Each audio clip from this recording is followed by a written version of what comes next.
falar da 7ª aula.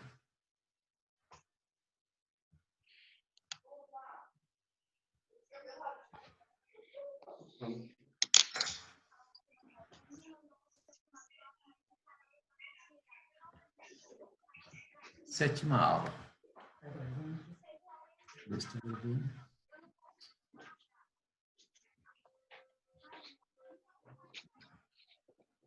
Só vim confirmar se está gravando.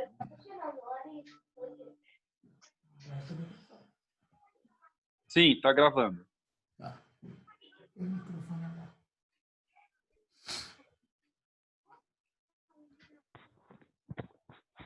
A 7ª aula hoje sobre a Idade Média. A Idade Média é uma... Gente, pelo amor de Deus, tira aquele cocô. Opa, eu já fechei, tá avisado. A Idade Média, nós temos uma cronologia que nós estamos vendo aqui. Ela vai desde o ano 300 até o ano 800 nessa cronologia, mas a Idade Média vai até 1453. Ela começa em 412 com a queda de Roma e vai até a queda de Constantinopla, como nós já vimos, né? Então hoje nós vamos falar de um missionário chamado Úfilas e vamos passar, né, pelos godos, os hunos e os lombardos, que os hunos invadiram a Europa. São Patrício, que é um missionário, o batismo do rei Clovis na Inglaterra, Agostinho da Inglaterra, da Candelária, e fala de Gregório Magno, as batalhas de Tours, a controvérsia iconoclasta, Carlos Magno. Tem muitas daqui que a gente não vai passar por eles, porque não são tão relevantes. Como o objetivo da nossa aula é dar uma pincelada geral, né, na história, né? Então não dá para a gente ver todas as coisas. O que nós vamos estudar hoje? Nós vamos estudar os missionários da Idade Média, 3 missionários. Vamos falar sobre a controvérsia iconoclasta, a Igreja Ortodoxa no Oriente e Carlos Magno. A Idade Média ela tem várias classificações, mas que estão mais assim presentes são a Alta Idade Média, a Baixa Idade Média e o declínio da Idade Média. Então, ela começa em 475 com a queda de Roma, né? Vai até o ano 1000 na Alta Idade Média. Tem a Baixa Idade Média, que eles falam que praticamente aqui se estabelece o período das trevas, né? E o declínio da Idade Média, na verdade, começa em 1300 e vai até 1500. A Idade Média teve início com a queda do Império Romano, né, como já tínhamos falado, ameaçado pelos hunos e pelos vândalos e os godos, visigodos do Ocidente. Todos eles fizeram uma coalizão, invadiram a Europa e destruíram o Império Romano, né? Um império que durou praticamente 700 anos. Hoje os impérios não duram tanto tempo, né? A gente vai ver que desde a queda do Império Otomano teve o Império Inglês, que foi muito rápido, né? Depois o Império ficou dividido entre Império Soviético, e o Soviético já caiu, teve o Império dos Estados Unidos, que já está bem mais fraco do que era, né? E num curto período de tempo. Após a queda do Império Romano, a Igreja Cristã se formou uma nova ordem chamada Europa. Foi ela que deu origem a toda a cultura ocidental, né? A Igreja assumiu a posição de liderança por 3 dias. A lei, tanto no direito canônico, quanto o estabelecimento da hierarquia na Igreja, e depois, mais tarde, também foi copiada pelo exército, né? E com isso ela conseguiu, então, se perpetuar, né? Hoje a igreja tem 2000 anos, né? E as expressões de cultura também foi muito importante para o estabelecimento dos costumes cristãos na Europa.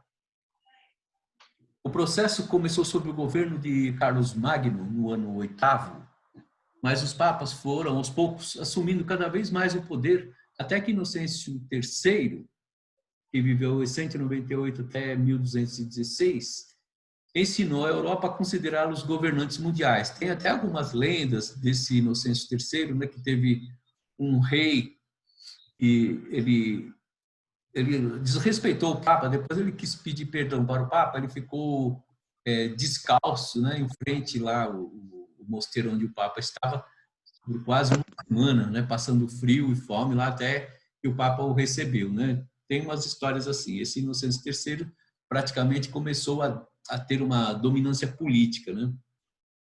Nos séculos posteriores, os papas foram corrompidos pelo poder e reformadores militares entraram em cena clamando por mudança. Nós vamos ver isso aqui numa controvérsia que vai haver na igreja, né? Então, nós vamos passar rapidamente pelos principais tópicos que houve durante a Idade Média. Então, em 476, os germânicos e os bárbaros invadem e derrubam o Império Romano do Ocidente, né, de Roma. Clovis é proclamado o rei dos francos, né, o rei da França. Em 493, Teodorico funda o reino ostrogodo da Itália. Esse Teodorico foi o líder responsável pela invasão de Roma. Né? Ele conseguiu subjugar o imperador, conseguiu subjugar a cidade e se fortaleceu rapidamente. Né? Em 527, Justiniano assume o trono do Império Romano do Oriente, o bizantino. Né? E foi sob Justiniano que se construiu a Hagia Sophia, aquela igreja maravilhosa lá, né? Em 622, Maomé foge de Meca para Medina. Então, veja só que os otomanos, né, os muçulmanos, nascem na Idade Média, no ano 600 praticamente, né? Que Maomé estava em Meca, ele foi ameaçado em Meca, fugiu para Medina, forma um exército e tal, e isso aí é uma outra história, né? Como forma o Império Muçulmano, né? Em 711, teve a invasão e conquista dos árabes no sul da Península Ibérica. Olha só, praticamente não tem 100 anos, né? 90 anos, já estava invadindo a Península Ibérica, né? Lá na Espanha.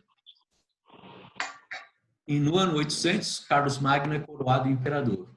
Então, esse aqui começa a dar origem ao Império Carolíngio. Em 843, vamos ter o tratado. Eu pedi para vocês fazer a gentileza de fechar os microfones para diminuir o barulho. O Tratado de Verdun estabeleceu a divisão do Império Carolíngio. Esse Império Carolíngio em relação a Carlos Magno, né? Esse Hugo Capeto foi coroado rei da França. Ele foi o último rei carolíngio. Esse Hugo Capeto, ele deu tanto trabalho para o Papa, que o Papa batizou o diabo com o nome de Capeta. Então, o nome que a gente utiliza muito hoje, falando do diabo como Capeta, é esse Hugo Capeto, né? E mais tarde, os protestantes da França vão ser os huguenotes. Em 1054, teve um cisma no Oriente com a divisão da Igreja Católica e a Igreja Ocidental, a Igreja Ortodoxa. Nós vamos falar sobre ela. Em 1095, a organização da primeira cruzada pelo Papa Urbano II. Em 1111, a criação da Ordem dos Cavaleiros Templários. Em 1122, a Concordata de Worms, que é o tratado assinado pelo Papa Calixto II, o imperador Henrique V, colocando fim na primeira fase de querelas de investidura entre o Sacro Império Romano e o Germânico, né? E o papado. Tinha lá uma briga entre eles, com esse tratado, eles resolveram. Em 1163, teve o início da construção da Catedral de Notre-Dame de Paris, uma igreja maravilhosa, né? Em 1231, o Papa Gregório IX institui a Inquisição. Foi aí que foi o período mesmo das trevas, né? Morreu muita gente. Em 1286 foi a origem do parlamento da Inglaterra. Em 1951 foi instituído na Inglaterra o Estatuto dos Trabalhadores, cujo objetivo principal era controlar os salários e o mercado de trabalho no país. Em 1358 ocorre na França várias revoltas camponesas contra a exploração dos senhores feudais. Estas ficam conhecidas como jaquerias. E em 1347 tem o início da pandemia da peste negra na Europa, né? O Covid-47 aqui. Esse daqui, né, matou 1/3 da população do mundo naquela época. Né? O Covid aqui não matou ainda nem 1% da população, né? Mas a peste negra dizimou 1/3 da população. Eles até achavam que era um dos cavaleiros do Apocalipse que destruiria 1/3 da população, né? Que estava quem lê os cavaleiros do Apocalipse fala que um dos cavaleiros saiu para e matou 1/3. Por favor, pediu para fechar os microfones, está fazendo um barulho. Tem cachorro latindo. Teve o início da epidemia da peste negra, e essa peste negra, então, matou 1/3 da população, como estava escrito no Apocalipse, né? E depois dessas pestes, houve outras, né? Uma bem forte foi a gripe espanhola também, né? 1918. 1915, eu vou tentar fechar aqui, eu vou tentar fechar o microfone, tá?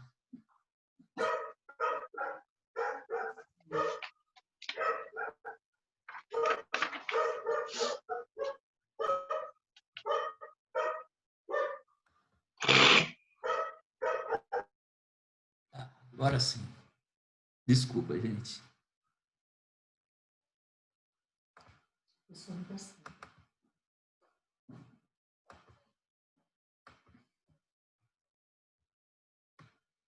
Em 337 a 1453, teve a Guerra dos 100 Anos na Inglaterra.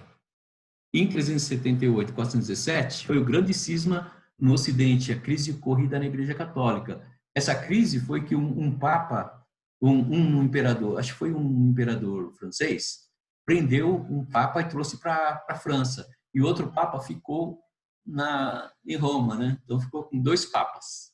Essa foi uma crise. O papa da França ficou preso, era prisioneiro, né? Em 429, Joana d'Arc comanda os franceses na conquista da liberdade e do domínio.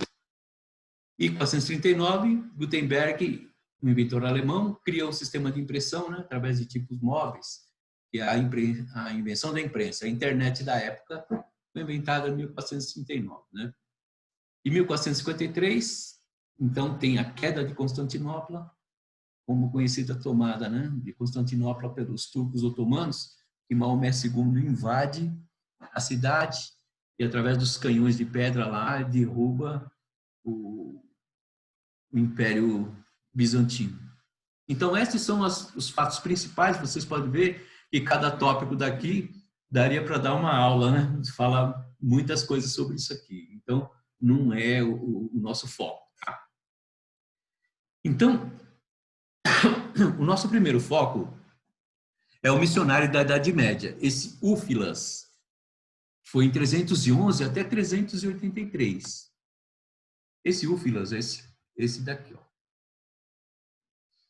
Esse homem, ele foi pregar para os godos, que eram os góticos, né? Então, o nome Úfias significa pequeno lobo ou também aranha na língua gótica, né? Então, os góticos daquela época não são os góticos de hoje, né? Os góticos que nasceram, que eram os godos. Em 375, esses povos bárbaros, os godos, conhecidos como povo do norte, foram levados ao cristianismo ortodoxo de 2 maneiras: diretamente do paganismo e indiretamente por meio do arianismo, uma heresia que negava a eternidade de Jesus como Filho de Deus. Né? Então, naquela época, como eu já havia falado, esse missionário ele levou o evangelho segundo a visão ariana, né, para os godos. Essa doutrina se disseminou no quarto século, usando o arianismo, e era forte no Império Romano. Os bárbaros acreditavam em Cristo como chefe guerreiro, e não se importava muito com as minúcias teológicas, né? Para eles, Jesus era um chefe guerreiro. E então, esse missionário, ele até traduziu a Bíblia, né? E não traduziu o livro de Reis, né? É uma curiosidade. O Filas cruzou o rio Danúbio para trabalhar com esse povo por 40 anos e, auxiliado por outros missionários desconhecidos, conduziu-os à fé em Cristo conforme a pregação diária, né? Mesmo sendo uma heresia, mas ele ainda não estava condenado como heresia esses ensinamentos, né? A conversão dos godos deve ter sido algo mais do que uma rendição às pressões sociais, porque se sabe que Úfilas, inclusive, traduziu a Bíblia para o idioma gótico, então era um homem muito inteligente, né?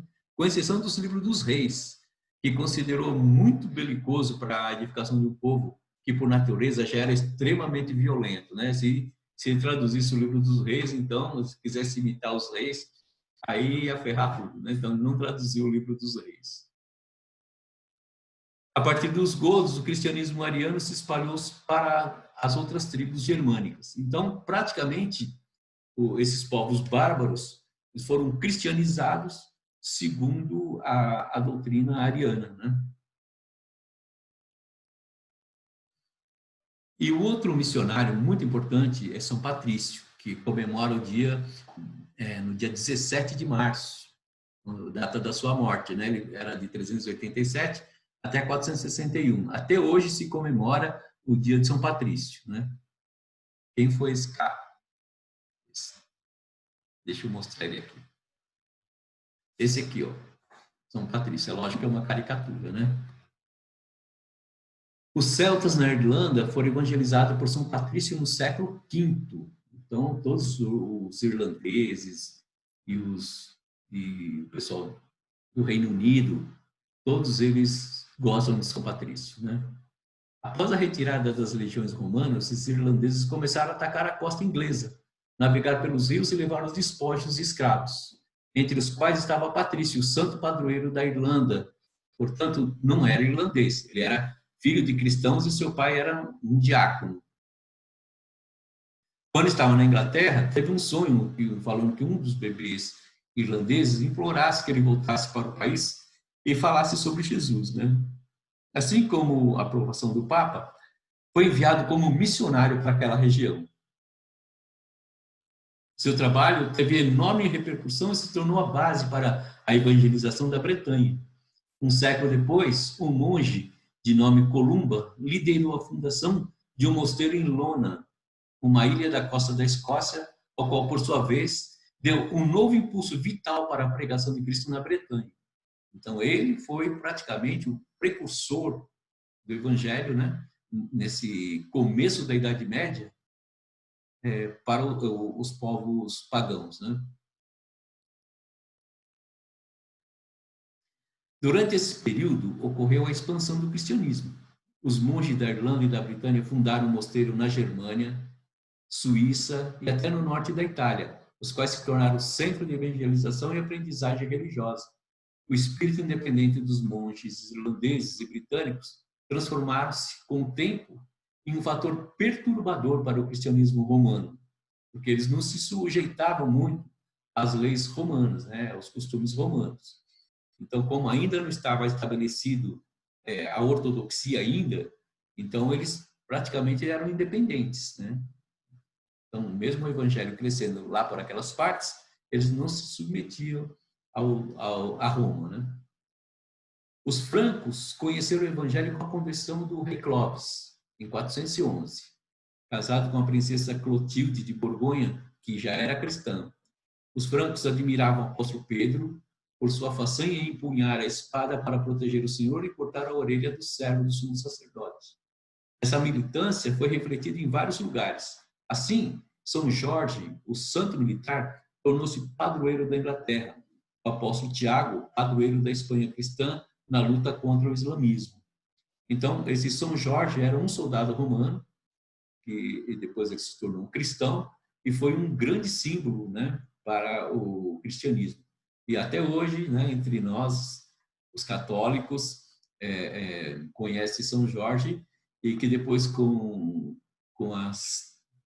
a mistura das religiões africanas, né, São Jorge hoje está até nos terreiros, né? E tem até uma igreja na Arábia em homenagem a São Jorge, né? Tem um nome árabe. Então foi um homem muito admirado pela sua coragem, né? E até hoje a gente sabe que ele está matando um dragão na Lua. Essa era a lenda quando eu era criança.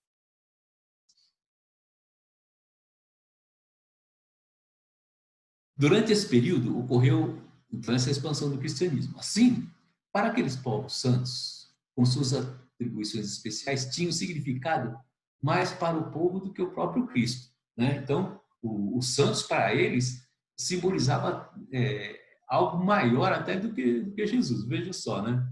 Santo Antônio cuidava dos porcos. São Galo tomava conta das galinhas. Santa Apolônia curava a dor de dente. Santa Genoveva aliviava a febre. São Brás era responsável por sarar as gargantas inflamadas. Por isso que até hoje, quando alguém tosse, alguém fala São Brás, né? Já vem de lá, né? Da Idade Média. Para quase todas as necessidades humanas, os germanos superficialmente convertidos encontravam um santo, né? Então, para tudo quanto é coisa, eles achavam um santo responsável. Como assim era na mitologia grega, né? Que tinha o deus da tempestade, o deus do trovão, o deus de tudo quanto é coisa, né? O deus da natureza, o deus da criação, o deus da procriação, né? As deusas. E assim também esses povos também tinham um santo para cada coisa, né? E como é até hoje. Esse Agostinho da Cantuária, ele não pode ser confundido com Santo Agostinho de Hipona, que viveu em Roma, né? Esse aqui viveu lá perto da Inglaterra, por aquele lado lá, né? Ele morreu em 604 e não se tem a data do seu nascimento. Era um monge beneditino, tornou-se arcebispo da Cantuária em 597. Nós teríamos muito o que falar a respeito como que surgiram os mosteiros, como que surgiram essas ordens de monges e tal, mas não é o nosso foco, tá? Então a gente vai passar por eles e se vocês se interessarem, eu posso fornecer material que fala sobre como surgiram os monges do deserto e essas ordens monásticas, tá? Em 596, o Papa Gregório Magno enviou um grupo de monges beneditinos para a Inglaterra, liderado por Agostinho da Cantuária. Não era o Santo Agostinho, né, que morreu na invasão de Roma. Agostinho conheceu uma audiência com o rei Etelberto e que lhe concedeu terras para a fundação de um mosteiro em Cantuária, que passou a ser sede do líder religioso inglês. Agostinho foi nomeado pelo Papa Gregório como primeiro arcebispo de Cantuária. Então, esses foram praticamente os principais missionários na Idade Média, né? É lógico que houve muitos outros, mas esses que se destacaram muito mais, né? Então, foi graças a eles que esses povos que eram considerados bárbaros e pagãos conheceram Cristo da maneira deles, né? E reagiram ao cristianismo dessa forma. Mas veja que tudo isso vai ser uma grande base para a reforma protestante, que nós vamos ver na aula 9. Né? Então, praticamente, preparando o caminho para fazer essa reforma. Né? E outros fatores que contribuíram. Essa controvérsia iconoclasta é o seguinte: iconoclastia, do grego, eikon, que é ícone, que é a imagem, né? E klastein, que é quebrar, portanto, quebrador de imagens. Porque nessa época, a Igreja Católica já tinha diversas imagens, né? Então apareceu um movimento que não concordava com essas imagens e queriam destruir todas essas imagens, né? Então foi um movimento político-religioso contra a veneração de ícones e imagens religiosas no Império Bizantino, que começou no século VIII e perdurou até o século IX. Os iconoclastas acreditavam que as imagens sacras seriam ídolos e a veneração e o culto de ícones, por consequência, idolatria. Então, tem até aqui um desenho que eles estavam mostrando aqui que esses que eram os iconoclastas, eles eram contra Cristo, né? Então, vocês se lembram que tem até um soldado que feriu o lado de Jesus, né? Esse soldado, pela lenda, ele se tornou São Longuinho. Conhece já, né? A história de São Longuinho, aquele que dá 3 pulinhos. Então, ele deu um pulinho para furar Jesus, né? Então, foi por isso que ele é conhecido como São Longuinho. E só que nessa figura aqui, eles estão mostrando que o movimento iconoclasta era praticamente uma heresia, né? Mas, na verdade, eles estavam defendendo que não deveria ter tantas imagens, né? Que o pessoal estava se perdendo no meio das imagens, sendo que a Bíblia estava proibindo, né, de fazer imagem, como está lá no primeiro mandamento, né? Então, o exagero da idolatria nas igrejas chegou a um ponto insuportável. O clero cristão é santo pela ordenação. Os templos são separados pela dedicação. Os mártires e heróis da fé são santos pelos seus atos. Então, não eram para ficar fazendo imagem só porque alguém era um mártir ou porque alguém curou uma outra pessoa ou porque alguém mantinha a sua vida casta, né, e santa. O que aconteceu? A partir do século VI, a Igreja e o governo imperial incentivaram tanto o desenvolvimento da fabricação de imagens cristãs a santos monásticos. Esse tipo de idolatria teve seus precedentes na Roma Antiga, quando a imagem do imperador era reverenciada. Durante o governo de Justiniano, que era do Império Bizantino, né, o imperador erigiu uma estátua enorme de Cristo sobre o portão principal do Palácio de Constantinopla. Então, em Constantinopla também já teve alguns ataques antes dela ser destruída, no ano 700, mais ou menos. E os monges rezaram para a Virgem Maria para que os livrasse daquela guerra, né? E eles estavam cercados por todos os lados, pelo mar e por terra. Então, pelo mar tinha uma esquadra muito gigante contra Constantinopla. Aí surgiu no muro de Constantinopla a imagem da Virgem Maria. E com isso, houve uma grande tempestade no mar que afastou, né, o exército inimigo. Então, eles acreditavam que a Virgem Maria era uma guardiã de Constantinopla, né? Então, era tudo que eles estavam precisando, né? Uma guardiã da cidade, né? Roma já tinha o seu, que era São Pedro.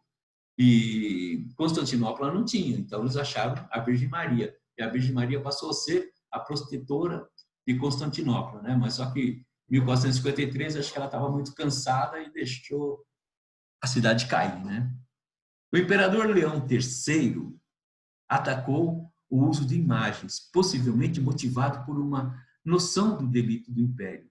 Os mosaicos foram arrancados das paredes, as imagens pintadas com cal.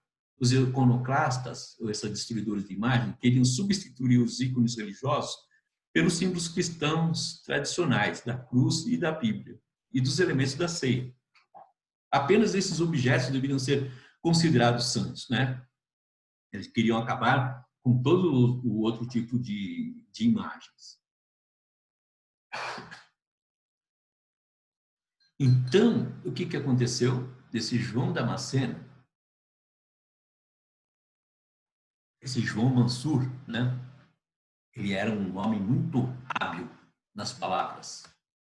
Esse cara aqui, ó, um homem muito inteligente. Então, ele era um grande teólogo e defendia, sendo apenas, ele falava assim, que os ícones é apenas uma cópia do sagrado. A presença do ícone de Cristo poderia instruir e auxiliar o fiel na adoração do verdadeiro Cristo. Então, o ícone é como um guia, né, para a adoração, segundo o João Mansur, esse João Damasceno. Ele, então, defendeu que esses ícones não atrapalhavam a fé. Eles eram alguma coisa que pudesse chamar a atenção e a concentração das pessoas para a adoração do verdadeiro Cristo, né? Por esse motivo, as imagens devem ser honradas e veneradas. É aí que surge, então, que os católicos falam que eles não adoram imagem, eles veneram, né? Foi essa mesma história contada por João Damasceno, né? Então, deviam ser veneradas da mesma forma que a Bíblia, ou o símbolo da cruz, abrindo assim espaço para a aceitação das imagens de Maria, dos apóstolos, dos santos e até dos anjos.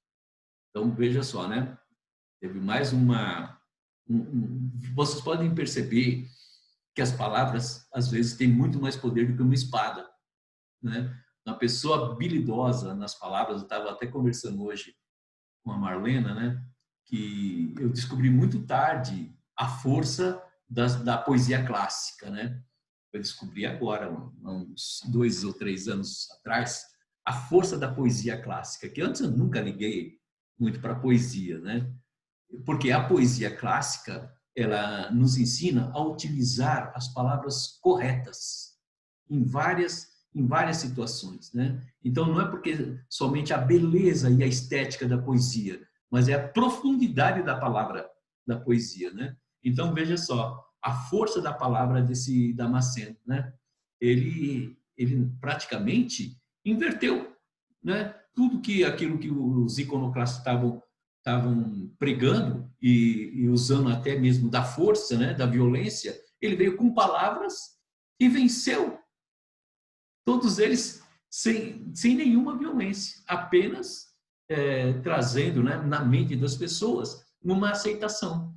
Então, isso que é chamado de silogismo, né?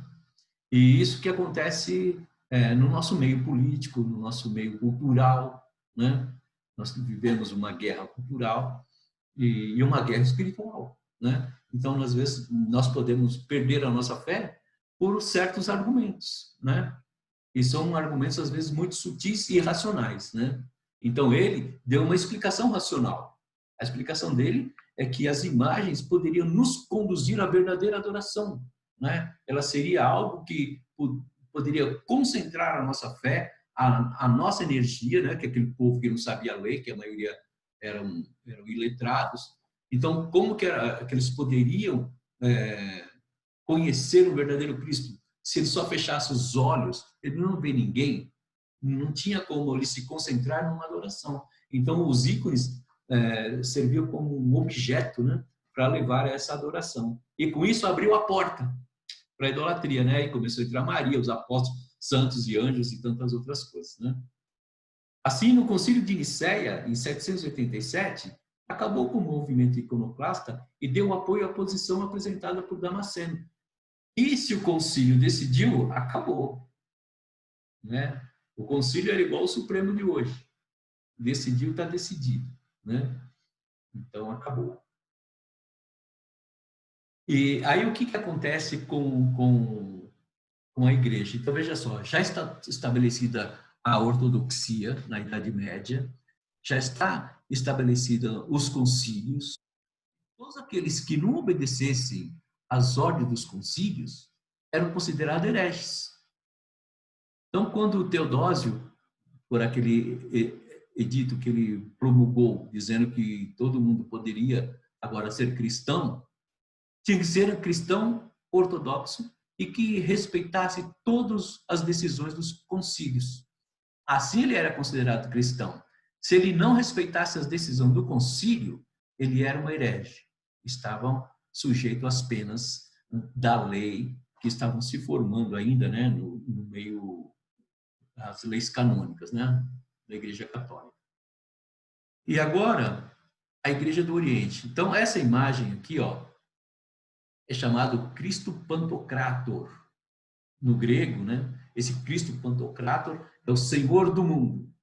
Então, a Igreja do Oriente, nós vamos ver por que ela se dividiu, mas ela não tem um Cristo crucificado, né, as imagens dela. Não tem Cristo crucificado e nem Cristo sofrendo. Se ele é o Senhor do mundo, ele tem que ser representado como um Cristo forte, né? Não pode ver os ombros dele, né? Tudo musculoso, tal, né? Um rosto sereno, né? E esse daí era o Cristo que os que a Igreja Ortodoxa adorava, né? E não aquele Cristo morto lá, todo sofredor, né? Então, o que aconteceu com a Igreja Ortodoxa do Oriente? Por que ela se separou? Em 1054, os líderes das confissões católicas e ortodoxas romperam a comunhão oficial. A Igreja Oriental se orgulha de sediar os 7 concílios. Então, foi o primeiro concílio de Nicéia, em 325, o primeiro concílio de Constantinopla, em 381, o primeiro concílio de Éfeso, em 431, o quarto concílio da Calcedônia, em 451, que esses daqui é um dos concílios mais importantes, inclusive para os protestantes, né? O segundo concílio de Constantinopla, de 553, o terceiro concílio em Constantinopla, em 680, e o sétimo concílio de Nicéia, em 787. Esses 7 concílios foram todos eles sediados, né, no Império Bizantino. Então, primeiramente, eles se orgulhavam de ter esses 7 primeiros concílios formados ali, né, na sua cidade. Então, quais são as doutrinas que estavam em confronto? Primeiro, eles protestavam contra o acréscimo no credo. Lembra que quando nós estudamos sobre o credo, nós falamos sobre aquele acréscimo do filioque, né, dizendo que o Espírito Santo procedia do Pai e do Filho. E isso, para eles, era inconcebível, né? O Espírito Santo procedia só do Pai, né? Então, eles eram contra esses acréscimos que o Concílio de Constantinopla, né, acrescentou. Então, foi acrescentado no credo niceno o termo filioque, afirmando que o Espírito Santo procedia do Pai e do Filho, enquanto a Igreja do Oriente aceitava que o Espírito Santo procedia somente do Pai, né? Eu falo, como do Pai e do Filho? O Espírito Santo vem do Pai, né? Que é uma coisa natural. Até que eles não tinham tanto, não estavam tão errados, né? Insistiam em diferentes práticas para a quaresma e discordava quanto ao tipo de pão utilizado na Eucaristia. Tinha a Eucaristia, que às vezes tinha o pão, às vezes não era fermentado, mas era um pão que não era fabricado de acordo com aqueles mandamentos da lei lá, né? E isso aí não foi somente... Essas aí são as principais coisas, mas teve várias coisas. Uma das principais coisas foi que o Papa de Roma foi até a igreja da Santa Sofia e trouxe uma bula papal e colocou lá no púlpito da igreja, condenando como herege. Aí o patriarca dessa igreja também excomungou o Papa. Olha só, né, as brigas que houve. Então, no ano 1054, se separa, né, de Roma. Então fica a igreja, que eles falavam grego, e que ficava em Constantinopla. Então, os líderes dessa igreja eram os patriarcas, chamado patriarcado, e Roma ficou com o Papa, certo? E vai indo embora até que 1453, Constantinopla foi conquistada pelo sultão muçulmano Maomé II, após cerca de 30 dias que o seu muro foram assolados pelos canhões, né, com balas de pedra. Foi uma coisa lamentável, né? E quando, inclusive, tem até eu não sei se é uma série ou um filme na Netflix sobre Maomé II. Vocês podem assistir, que mostra como ele conquistou a Constantinopla. Esse daqui é uma caricatura dele, né? E ele tinha 19 anos quando se tornou o imperador muçulmano. Após a conquista, né, dessa igreja, Santa Sofia, foi convertida em uma mesquita e o nome da cidade foi mudado para Istambul. Isso já estava em 1453 e deu início ao Império Otomano, né, o Império Turco. Após a queda do Império Otomano, no século XIX, a Igreja Ortodoxa migrou para a Rússia, onde permanece lá até hoje, né? Então, quando alguém olha lá naquelas igrejas da Rússia, aquela arquitetura bonita das igrejas ortodoxas, é por causa disso, né? Depois dessa queda do Império Otomano, eles foram para a Rússia. E vocês tiverem curiosidade de visitar a Igreja Ortodoxa ali no Paraíso, eles têm uma parede, antes de vocês entrar na nave do templo, que são os ícones que eles veneram até hoje, né? Então, você passa, vocês vão ver muitas pessoas beijando, né? Agora acho que não pode mais por causa do Covid, mas reverenciando, né, aqueles ícones lá, né? Se tiverem curiosidade para ver quais são os tipos de ícones que tem, então provavelmente você vai se confrontar com essa figura do Cristo Pantocrator. E assim termina então o nosso ponto 3, que é a separação da Igreja Ortodoxa da Igreja Católica, né? Então a gente vai ver uma outra cisão em 1500, né? Depois de 500 anos, vamos ter então a Reforma Protestante, né? Mas enquanto a gente não chega lá, nós vamos falar então do Império de Carlos Magno, que dá origem ao Império Carolíngio, que é de 768 até 814. Foi muito importante Carlos Magno, né? Então nós temos aqui uma figura, lógico, representativa de Carlos Magno. Foi coroado pelo Papa, né? E foi uma figura muito importante na Idade Média, né? Foi o rei dos francos, em 768, né? Neto de Carlos Martel, filho de Pepino, né? Pepino era filho de Carlos Martel e Carlos Magno era filho desse Pepino, o Breve. Se dispôs a socorrer o Papa Leão III de uma rebelião liderada por oficiais e dignatários leais ao Papa anterior, Adriano I. Né? No Natal daquele ano, o Papa coroou com uma coroa de ouro e o designou como um rei que havia restaurado o Império Romano. Então, o Papa, por ser socorrido por Carlos Magno, falou que ele acabou de restaurar o Império Romano. Com isso, Carlos Magno inseriu o conceito cristão de uma Igreja Católica universal na visão romana tradicional do Império e deu ao mundo medieval a cristandade, uma sociedade unificada.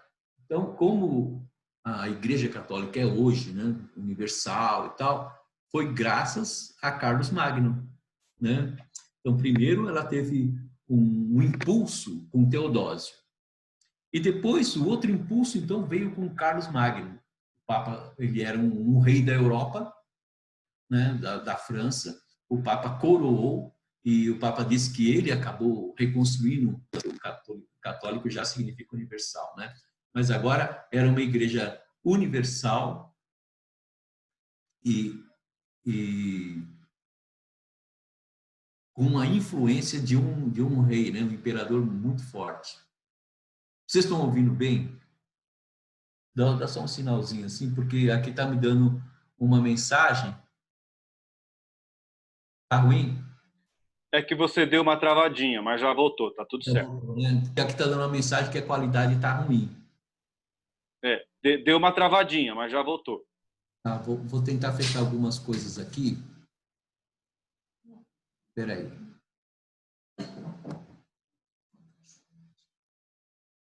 Bom, vamos ver. Se tiver ruim, vocês me falam, por favor. As conquistas de Carlos Magno. A expulsão dos muçulmanos para o rio Ebro estabeleceu uma fronteiriça conhecida como Marcha Espanhola, centralizada em torno de Barcelona. Então, o grande feito dele, a expulsão dos muçulmanos. Conquistou os bávaros, os saxões, após 32 campanhas, dividindo os seus bispados, e constituiu um mosteiro e promulgou leis rígidas contra o paganismo. Então, todo mundo que tinha, principalmente os celtas, que deve ter sofrido muito, com as leis rígidas contra o paganismo, E comer carne durante a quaresma, tá vendo? Como que a gente tem aquela sexta-feira lá que todo mundo faz o jejum, nasceu com esse cara aí, Ele, então, não podia comer carne durante a quaresma e nem cremar os mortos, uma prática pagã bem antiga, né? E até hoje tem cristão que não gosta muito, né, dessa ideia de ser cremado, né? Puxa vida, eu mexi em alguma coisa aqui.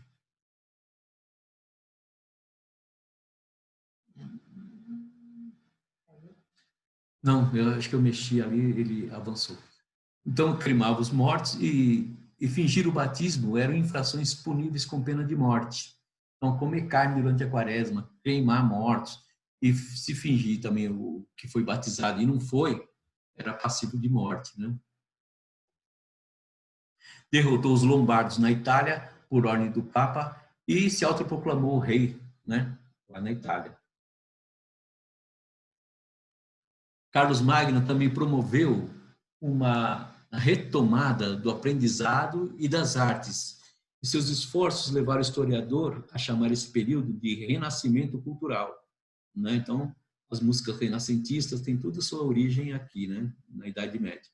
Com a ascensão do seu pai, Carlos Martel, nasceu a dinastia dos reis carolíngios e o fim dos merovingios. Então, quem lê aquele livro lá do... eu esqueci o nome do livro. Daquele Dan Brown lá. Dan Brown, isso. Tem os reis merovingios e carolíngios, né? Então, esse Carlos Magno é da linhagem dos... Ele deu origem, né, aos reis carolíngios. Então, nesse vasto império, não foi possível manter a unidade porque os sucessores de Carlos Magno eram fracos, né? Depois da sua morte, degringolou tudo. Após muitas invasões, inclusive dos vikings, essa desintegração deu origem ao feudalismo, cujo poder político era exercido localmente por indivíduos, não por agente de um Estado centralizado, né? Então, o feudo era isso, né? Todo mundo estuda na Idade Média, o feudalismo, eram os donos dos territórios, né? Então, cada senhor feudal tinha lá a sua base que ele mandava sem depender de um Estado centralizado, né? Nesse sistema, o vínculo, né, entre o senhor feudal e os vassalos eram muito fortes. O juramento de fidelidade, o vassalo jurava sobre a Bíblia ou algum outro objeto sagrado que permanecia fiel ao seu senhor. Então, para o cara ser um vassalo de um senhor feudal, ele tinha que prestar um juramento que ele seria fiel. E olha só o que acontece, né? O vassalo unia as mãos e as estendia. O senhor feudal, então, segurava as mãos do vassalo, levantando e o beijava. As mãos unidas e estendidas passa a ser o símbolo da postura de oração.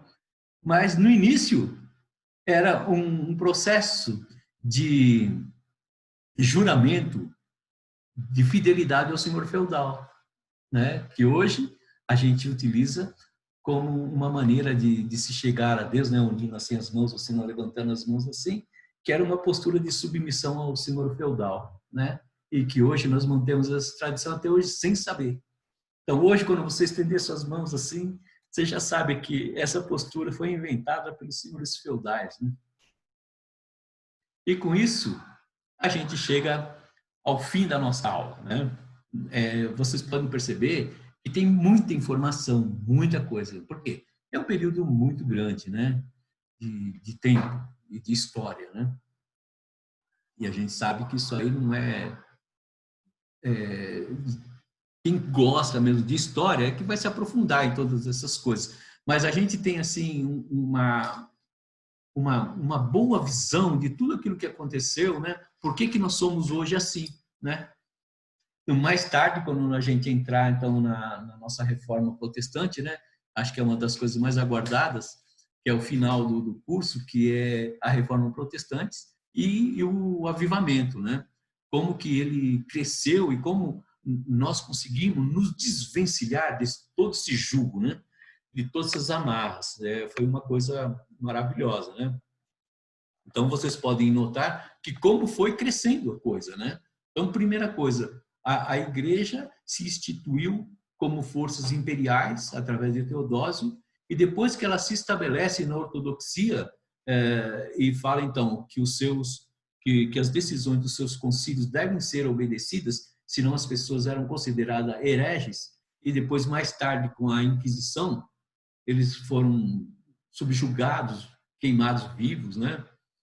E mortos de tantas outras práticas, né? Tem até teve um processo de caça às bruxas, tinha um livro chamado Martelo das Bruxas.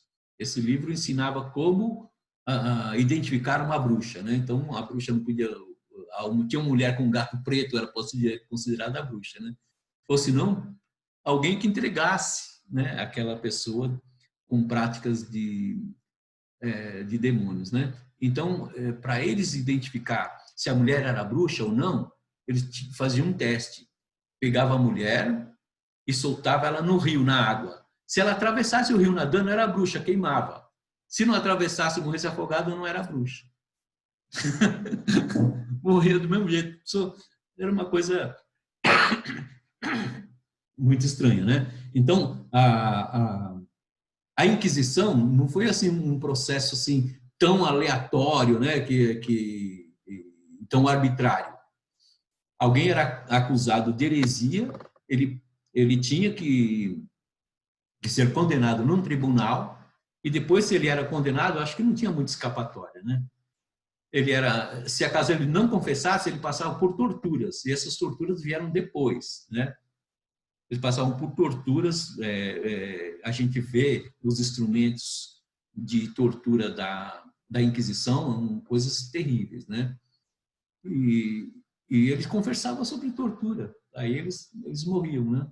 Queimados. Então, para a gente sacudir todo esse jugo, para tirar todas essas coisas, né? Foi muito difícil. Então, para você ver, uma coisa que veio para beneficiar a propagação da palavra de Deus, praticamente serviu como um jugo terrível, né? Que submeteu a toda uma população durante quase 1000 anos praticamente a um culto perverso, né? E acabou destituindo a fé de muitas pessoas, né? Mas graças a Deus que a palavra do Senhor ainda conseguiu resistir, né? Apesar de todas essas coisas.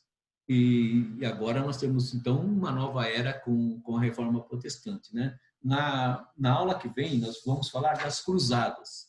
Então as cruzadas, o que ocorria, né? Os cruzados, primeiramente a gente vai ver que teve 3 classes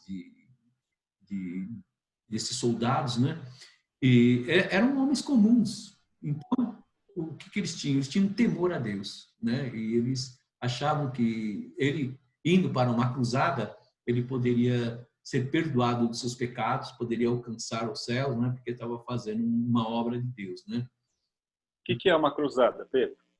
Então, a cruzada foi o seguinte, foi quando os otomanos tomaram Jerusalém. Então, nós vamos ver que teve um papa, acho que é Inocêncio, não sei das contas aí. Sim, sim. E ele instituiu, então, uma cavalaria que fosse lá para um exército. Jerusalém. Um exército, né? Era um exército. Então, eles prepararam um exército que o rei Coração de Leão, Ricardo Coração de Leão. Ricardo, sim. Então, ele participou de cruzadas e vários reis participaram dessas cruzadas, né? Nós vamos ver que teve vários tipos de cruzadas e eles iam lá e tomavam conseguiu tomar Jerusalém dos muçulmanos. Então, cruzada era uma guerra para defender a igreja. Era uma guerra santa, né? Para defender Jerusalém. Então, nós vamos ver na aula que vem as atrocidades que também ocorreram, né? E como que eles e tudo que eles fizeram, né? Vai ser uma aula muito legal, muito bacana para a gente conhecer. Vai ser a última aula sobre a Idade Média e depois a gente já vai ter então a Reforma Protestante. Tá bom? Eu queria se vocês tivessem mais alguma pergunta. Vocês podem... Não, só fazer uma observação. A questão do gato preto é que eles acreditavam que as bruxas se transformavam em gato preto. E a gente tem isso até hoje, né? Não, então, mas os místicos. A questão do gato vem do Egito, né? Teve uma dinastia que dominou o Egito, acho que era uma dinastia da Núbia, não é a Núbia do Wilson, era da Núbia, que dominou o Egito, e eles tinham o gato como sendo um tipo de um deus, né? Eles começaram então a adoração dos gatos. Mas depois disso, eles começaram, principalmente na Idade Média, falava que o gato era induzido pelo mal, né? Então, principalmente o gato preto, né? Com aquele olhar penetrante deles, tal. Então, somente as bruxas é que viviam com um gato ao seu lado, né? E naquela época tinha bruxaria também, né? Que era um costume pagão, né? Entre os celtas, entre as outras culturas, tinham um tipo de culto deles, né? Dos deuses deles. Como hoje a gente tem as nossas matrizes africanas, as religiões de matriz africana, que a gente sempre fala que é do diabo, não sei o que, para eles não é, né? Então, isso aí afrontava os costumes cristãos, e eles eram acusados de bruxaria, né? Tá certo? Mais alguém? Ô Pedro, Oi? só uma colocação. Então quer dizer que se comesse carne na quaresma, era punido com pena de morte, é isso? Era. Terrível, hein?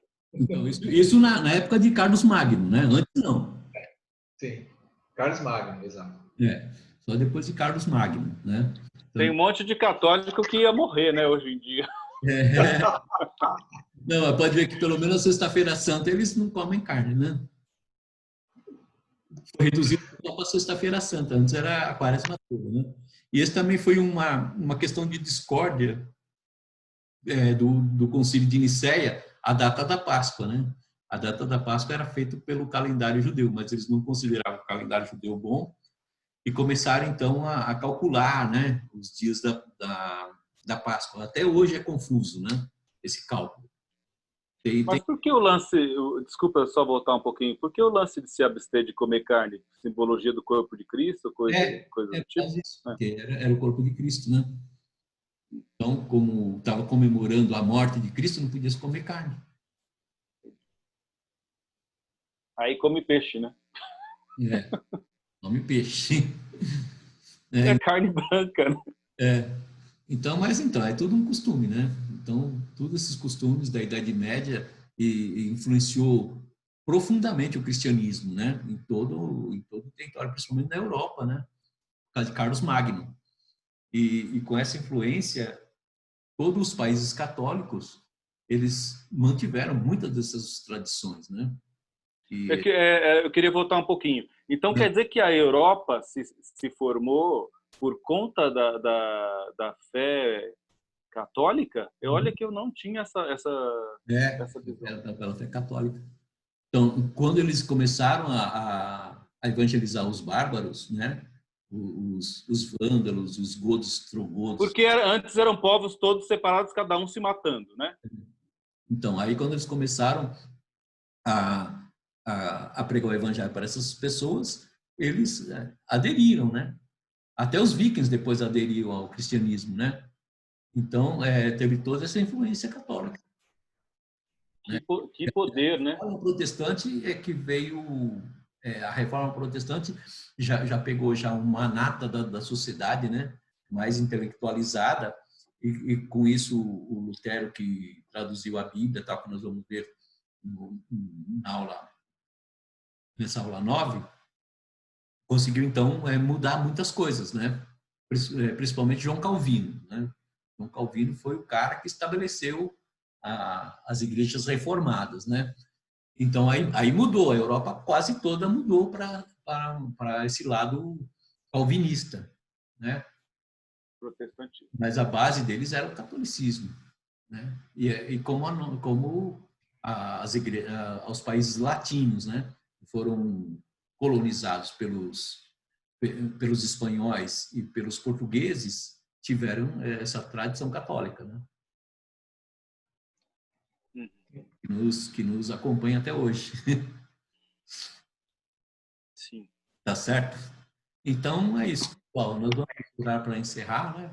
E agradecer a presença de todos, né? Eu já vi que a gente já perdeu alguns alunos, né, que saíram do grupo e tal, mas cada um tem a sua particularidade, a sua peculiaridade, né? Mas eu espero que vocês permaneçam até o fim. Quem permanecer até o fim receberá a coroa da vida. Vamos orar? Senhor, nós te agradecemos no nome de Jesus por ter, ó Deus amado, tido esta aula, Senhor, sobre a nossa história, sobre as nossas raízes, Senhor. Muitas coisas aconteceram, mas certamente tu sempre estava no controle de todas as coisas, segurando a mão dos homens e conduzindo, Senhor, para um caminho correto, para trazer até nós, Deus, essa palavra que nós precisamos para ter a nossa salvação e principalmente, ó Deus, um espírito voltado para Ti. Nós te agradecemos por tudo que fizeste por nós, no nome de Jesus. Amém. Amém.